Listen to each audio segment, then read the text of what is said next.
ہمارے مفتی عبدالقیم ہزاری صاحب رحمۃ اللہ علیہ ہمیں پڑھاتے تھے، فلسفہ پڑھاتے تھے، تو وہ بڑی لمبی ابحاث ذکر کرتے تھے فلسفے کی، اور سبق بڑا ریپیٹ کرتے تھے، ایک دفعہ دو دفعہ کہتے تھے پھر سنو پھر سنو پھر سنو، 5-6 دفعہ ریپیٹ کرنے کے بعد پھر وہ کہتے تھے کسی کو کھڑا کر کے جو میں نے بیان کیا اب سناؤ، اور میں بیٹھا ہوتا تھا بالکل مفتی صاحب کے سیدھی طرف، اور اس وقت میں دعوت اسلامی کے ماحول میں بھی تھا، امامہ پہنتا تھا، اب بھی میرا تعلق تمام جو جہاں کوئی سنی کام کر رہا ہے ہمارا اس کے ساتھ تعلق، لیکن باقاعدہ وقت تنظیمی حوالے سے میں عرض کر رہا ہوں، ان دنوں امامہ بھی سر پہ ہوتا تھا، ہمیں زیادہ خوف ہوتا تھا کہ اگر ہم نے سبق صحیح نہیں سنایا تو نہ صرف اپنی شخصیت ڈیمیج ہوگی بلکہ ماحول کے اوپر بھی انگلی اٹھانے کا موقع ملے گا، تنقید کا موقع ملے گا، اور یہ میں پسند نہیں کرتا، اور یہ ہر طالب علم کو ایسا ہونا چاہیے کہ آپ ایسا نہ ہو کہ ایسی حرکتیں کریں کہ آپ کا ادارہ بدنام ہو، آپ کی وجہ سے آپ کے ٹیچرز پر انگلیاں اٹھیں، آپ کو دیکھ کر کوئی یہ کہے کہ یار یہ تمہاری تربیت کی تمہارے استادوں نے۔ طالب علم بعض اوقات اپنے ذاتی مفادات کے لیے نہ استاد کی عزت کو دیکھتا ہے نہ ادارے کی عزت کو دیکھتا ہے، اسے اپنا مقصد پورا کرنا ہے، اپنے مفادات حاصل کرنے ہیں، وہ حاصل ہو جائیں، جیب بھر جائے، پیٹ بھر جائے، خواہش پوری ہو جائے، باقی بدنامی ہو دیکھی جائے گی، اس کا ٹھیکہ ہم نے نہیں لیا۔ یہ سب سے بڑی میجر مسٹیک ہے، غلطی ہے ہماری۔ آپ کی ایک ذمہ داری بنتی ہے آپ ادارے کو عزت دیں، احترام دیں، جب تک وابستہ ہیں تب بھی، اگر آپ ادارے سے فارغ ہو کے چلے گئے تب بھی ایسی حرکات نہ کریں کہ ادارے کی بدنامی ہو۔ تو پھر وہ ہمیں سبق بیان کرنا ہوتا تھا، تو وہ ایک مفتی صاحب کی ایک سختی سے، ان کے روب سے یہ برکت بڑی حاصل ہوئی کہ سنا اور یاد کر لیا،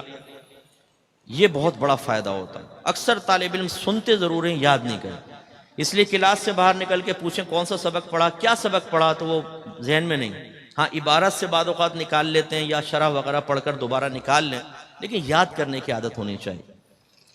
یہ بعض اوقات نہیں ہوتا طالب علم کو۔ اور اسی طرح پھر بیان کرنا، میں اپنی اکیڈمی میں اولا سے ہی کہتا ہوں ہر طالب علم کو، آپ جو پڑھ رہے ہیں اس کو پڑھائیں، آپ جو پڑھ رہے ہیں پڑھائیں۔ کوئی ایک بچہ جھمورا پکڑ لو، ایک فیس بک پر اپنا ایک پیج بنا لو اور آفر کرو مفت میں عالم بنے، بڑی سی ہیڈنگ ڈالو مفت میں عالم بنے، فقیر حاضر ہے، جو پڑھیں پڑھاتے جائیں، جو پڑھیں پڑھاتے جائیں۔ یقیناً شروع میں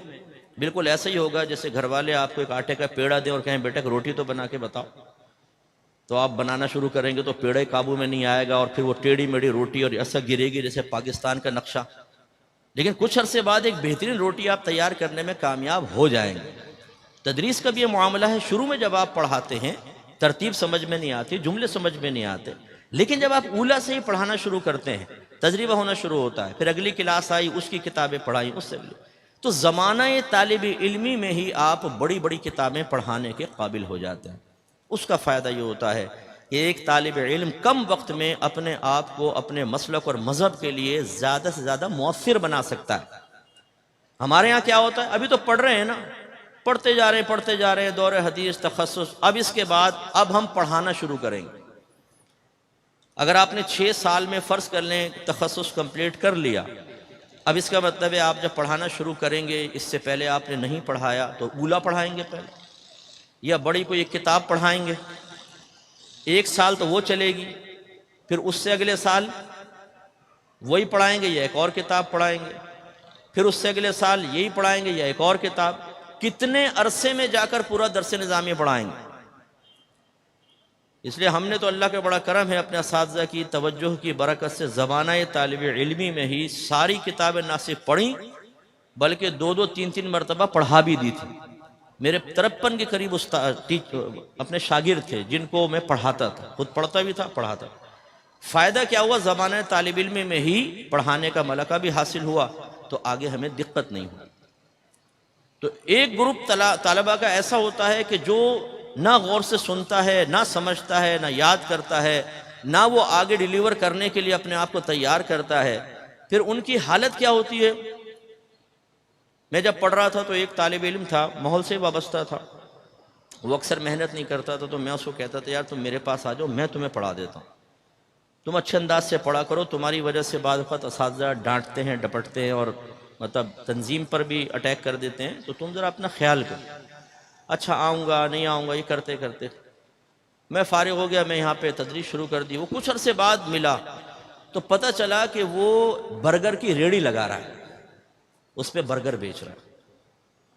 تو بیٹا اگر آپ میں سے بھی کوئی اس طرح کی تیاری، کوئی کاٹھیا واڑی چھولے وغیرہ بیچنے کی ترکیب بنا رہا ہو تو مجھے بتا دینا، کبھی ہم بھی آپ کی ریڑھی پہ آ کے چھولے کھا لیں گے۔ تو جو محنت نہیں کرے گا وہ پھر چھولے ہی لگائے گا۔ جو اپنے دین کو چھوڑ دے گا تو وہ دنیا میں خوار ہو کے چند ٹکے تو کما کر اپنی فیملی کو تو لے کے چل لے گا، لیکن آخرت میں پچھتاوا اس کا مقدر بنے گا۔ اس لیے طلباء کے ان دو گروہ میں سے کس گروہ میں آپ کو شامل ہونا ہے، اس کے بارے میں غور و تفکر کریں، اور یقینی سی بات ہے سمجھدار یہی فیصلہ کرے گا کہ ہمیں صحابہ کے طرز پہ چلنا چاہیے کہ انہوں نے نبی کریم کے پیغام کو غور سے سنا ہے، سمجھا ہے، ذہن میں محفوظ رکھا ہے اور دوسروں تک پہنچایا۔